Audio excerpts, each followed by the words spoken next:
Olá, bem-vindos! Hoje a gente vai fazer uma coisa um pouco diferente. Vamos desmontar uma das peças mais importantes da nossa sociedade, mas que, para ser sincero, pouca gente realmente para pensar em como ela funciona. Vamos falar da máquina invisível da justiça. A gente escuta o tempo todo, né? Na TV, nos jornais, fulano processou ciclano. Parece uma coisa simples, quase do dia a dia. Mas olha, por trás dessa palavra tão comum, processo, existe uma história enorme, cheia de ideias e debates sobre o que realmente significa fazer justiça. Então, a nossa análise de hoje é para entender como essa máquina foi construída. E não é só sobre papelada e tribunais, não. É sobre uma ideia. Uma ideia que levou séculos para evoluir e transformar a justiça de uma simples palavra em um sistema que, pelo menos na teoria, funciona para todo mundo. Para a gente entender o que é um processo hoje, a gente precisa fazer uma pequena viagem no tempo. Voltar lá atrás, para as primeiras tentativas de se criar um tipo de manual de instruções para resolver conflitos de um jeito organizado. Bom, a primeira grande ideia era bem direta. O processo era visto basicamente como um livro de regras, sabe? Você segue o passo 1, depois o passo 2, o 3 e assim por diante. Era uma coisa bem informal, uma sequência de etapas que tinham que ser cumpridas, sem se preocupar muito com as pessoas que estavam ali no meio. Só que essa ideia, claro, não demorou para mostrar suas falhas. Pensa bem, se o processo é só uma lista de tarefas, onde é que ficam os direitos de quem está sendo acusado? E o juiz? Ele seria só alguém assistindo de camarote. A visão era muito limitada. Um processo justo precisa ser bem mais do que um simples roteiro. Aí a teoria evoluiu. Surgiu uma fase que a gente chama de privatista, em que os pensadores começaram a enxergar o processo como uma espécie de contrata. A lógica era mais ou menos assim: olha, a gente tem um problema. Que tal a gente concordar em levar isso para um juiz e aceitar o que ele decidir? Era como um aperto de mão, um acordo para resolver a briga. E aí, chegamos no pulo do gato. Ou melhor, no problema gigantesco desse modelo. Se tudo depende de um acordo, de um aperto de mão, o que impede alguém de simplesmente dizer: "Ah, não, obrigado. Não quero ser processado"? A justiça não pode depender da boa vontade de quem está sendo acusado, concorda? Simplesmente não funciona.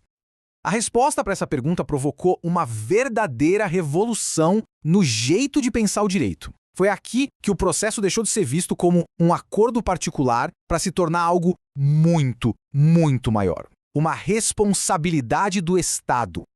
E essa nova ideia foi poderosa. Um processo judicial não é um acordo entre duas pessoas, ponto. É uma relação jurídica de direito público. O que isso quer dizer? Quer dizer que o Estado entra em cena, com todo o seu peso, como o grande garantidor de que a justiça vai ser feita, com ou sem o consentimento das partes. Essa nova forma de ver as coisas cria uma estrutura bem visual, uma espécie de triângulo. Na base, de um lado, a gente tem o autor. Do outro lado da base, o réu. Mas a estrutura só se completa com a peça mais importante. E essa peça-chave que muda tudo fica no topo, o juiz. Ele não é mais um mediador que foi convidado para a festa. Ele é a autoridade, representando o Estado que comanda o processo. É ele que conecta o autor e o réu numa relação que agora é pública e obrigatória. Quem botou essa ideia do triângulo de pé foi um jurista alemão chamado Oskar von Bülow. A grande sacada dele foi separar o direito em si, o mérito da questão, a briga pelo terreno, por exemplo, da relação processual, que é essa estrutura que a gente acabou de ver. Essa foi a grande virada de chave que define como a gente entende o processo até hoje. Mas a história não para por aí. Claro, a teoria continuou evoluindo. O triângulo definia a estrutura, o quem é quem. Mas como essa estrutura funciona na prática? O pensamento mais moderno pegou essa imagem estática e transformou em algo muito mais dinâmico. Quem deu esse passo a mais foi um jurista italiano, Elio Fazzolari. Ele refinou a ideia, dizendo que o processo dentro daquele triângulo é, na sua essência, um procedimento em contraditório. A palavra mais importante aqui é contraditório. E não significa só briga, não. Significa um diálogo, uma conversa estruturada, onde cada lado tem o poder de participar ativamente e de ser ouvido. E o que garante que esse diálogo seja justo? Basicamente, 4 direitos fundamentais. Primeiro, o direito à informação. Todo mundo tem que saber exatamente quais são as cartas na mesa. Segundo, o direito de reagir. Ouviu uma acusação, tem que ter a chance de se defender. Terceiro, isso aqui é crucial, o direito de influenciar. Não é só falar por falar, é ter a chance real de convencer o juiz. E por último, o juiz não pode tirar uma decisão da cartola. Ele tem que explicar o porquê de ter decidido daquele jeito, com base no que foi discutido ali. Ok, tudo isso pode parecer bem teórico, papo de livro, né? Mas por que isso tudo realmente importa no nosso dia a dia? É simples, porque são essas teorias que criam as travas de segurança do nosso sistema de justiça. Todas essas ideias, desde o livro de regras até o diálogo triangular, formam a base do que a gente hoje chama de devido processo legal. São as garantias de que essa máquina da justiça não vai sair por aí atropelando os direitos de ninguém. O nome técnico para essas travas de segurança é pressupostos processuais. Pensa neles como um checklist de qualidade. Antes que o jogo da justiça comece para valer, certas condições precisam ser checadas para garantir que a partida vai ser justa.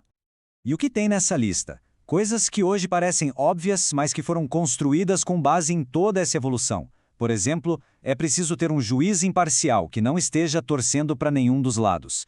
O réu precisa ser formalmente avisado de que tem um processo contra ele. As pessoas envolvidas têm que ter capacidade legal e a queixa inicial tem que ter no mínimo pé e cabeça do ponto de vista da lei. E se um desses itens do checklist falhar? Aí a coisa fica séria. Todo o processo pode ser anulado, do começo ao fim. Isso mostra o quanto esses requisitos são a base de tudo. É o alicerce que sustenta a legitimidade de qualquer decisão judicial. Então, para a gente amarar tudo, a gente saiu de uma visão super simples do processo, como um manual de instruções, passou pela ideia de um contrato particular, até chegar nesse modelo que temos hoje. Uma relação pública, em formato de triângulo, que funciona como um diálogo dinâmico e justo, com o Estado ali de olho em tudo. E para fechar, fica aqui uma reflexão. A gente construiu essa máquina toda cheia de engrenagens e teorias para garantir que a justiça seja feita. Mas será que toda essa complexidade às vezes não acaba tornando a justiça mais lenta, mais cara ou até mais distante das pessoas? É uma pergunta que fica, esse eterno equilíbrio entre ter regras justas e fazer a justiça acontecer de verdade.